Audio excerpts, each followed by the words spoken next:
I think with any sort of practice, you just need to get past the point of, I suck at this and I'm actually getting better. The better you get at it, the more of it you'll do because you're just getting better, right? We enjoy what we like and what we're good at. For me, because I've been doing video for a while, the beginning of making videos, you hate the sound of your own voice and you realize these tics that you don't like. But I found that when I edit videos now, I'm completely numb to what I look and sound like, really. And I'm kind of just trying to get that message across. And also, it's a weird feeling. I don't know if anybody on the call have edited videos before, especially a significant amount, that I actually almost see it like someone else. I don't recognize that's me. So it's a really good feeling. You're not really in your own head. You're like, here's the task of like getting that message across, what I want to get. So I would encourage folks to record themselves more, because at the end of the day, you will become numb, and it's more important about what you want to get across versus being super self-conscious because it's you on video, and you'll get better at that over time. So I think one of the things that I wanted to ask you, Tim, is we're talking about like introverts, how they thrive at work. Do you have any ideas specifically for managers? If you were like an introverted manager and you have a bunch of extroverted employees, are there thoughts around that?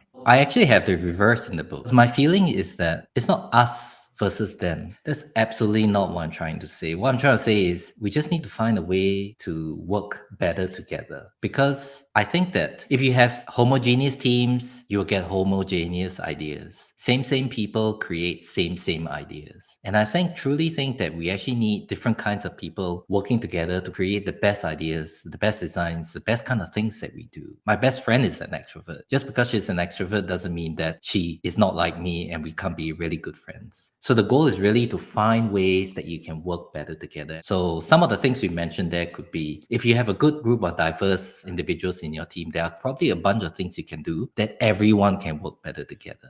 So here are some of the things I mentioned. Why is it in some meetings that we expect people to give you an answer on the spot? How many times have we worked in brainstorming sessions or with working on an idea and we expect people to, I ask a question, Chris, give me an answer now. That's, some people process information differently. Maybe quiet people prefer to take a little bit more time to develop that idea before they share it. So one of the tactics that I shared, if you want to get the most out of your team, is if you were in a meeting or in a workshop, have a mix of silent and interactive sessions. So it could be something like this. Okay, we're going to do a brainstorming. This is the problem statement. Now, for the next 3 minutes, we're going to start off with a short silent exercise. This is the prompt. This is the problem we're going to be working on. For the next 3 minutes, why don't everyone just write down some of the ideas that you're thinking of that could help solve this problem. Now, we're after quantity, we're not after quality. So write down as many ideas as you can think about. And then at the end of 3 minutes, we can then start discussing. So that's what I mean by a mix of silent and group exercises. Because when you think about workshops like this, first of all, you need some time to actually write those ideas and then you talk about them.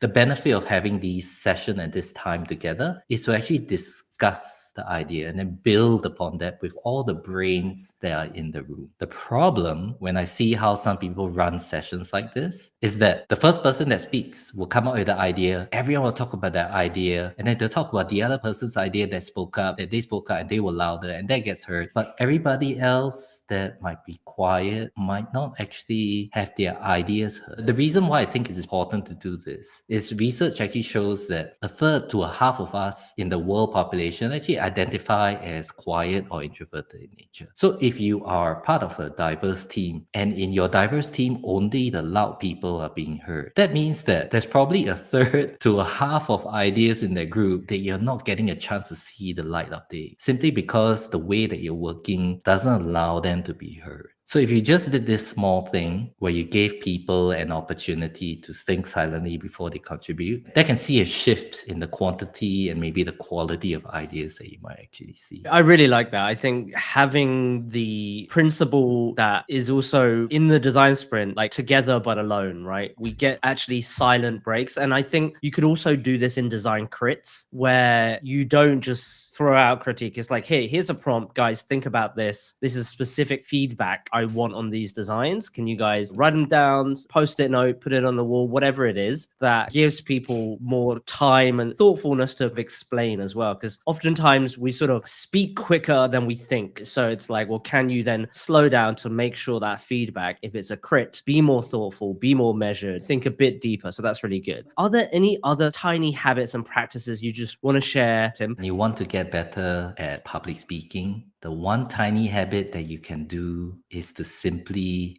Want to listen to the full conversation? Click the video on screen now. Subscribe to the channel if you want to join us live. Oh, wait.